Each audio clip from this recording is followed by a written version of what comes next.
Canadian Bodily Norms is a doctoral research project that investigates the contemporary state of the human body and bodily norms.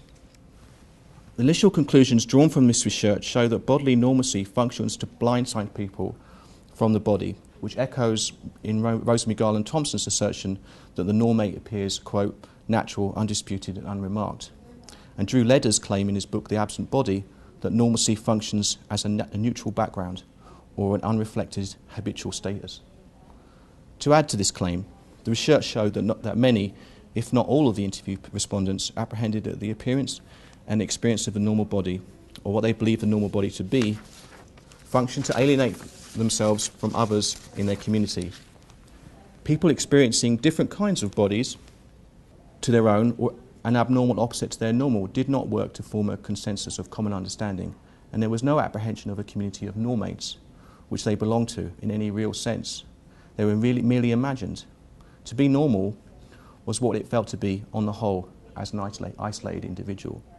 The normal body, or the belief in one, became a disembodied and alienating influence.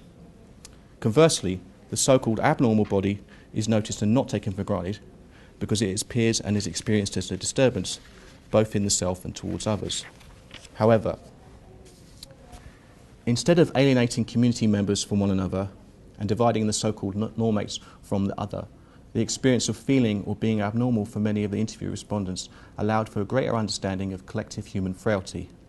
Bodies experienced as abnormal were often inconsistent and undependable, worn out, damaged and transforming. But experiencing these so-called abnormalities not only allowed for a richer understanding of the individual human body, but also ability to conceive of a collective community of embodied human beings.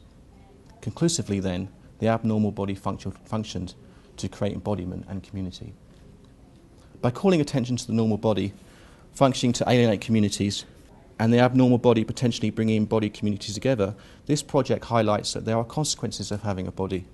But instead of the consequences being apprehended as negatives, they should be embraced. In short, the normal alienates us from our own bodies and others, and the abnormal can embody and create community. It is clear, even by looking at a sample of Toronto residents, that if we are to re-energise our bodily communities, there has to be a possibility to learn to reconsider bodies in ways that allow for a greater understanding of a shared human condition.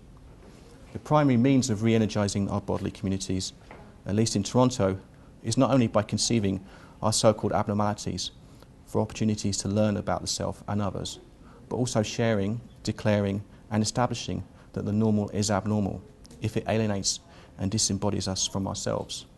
And the abnormal is normal if it can embody us and connect us to our communities.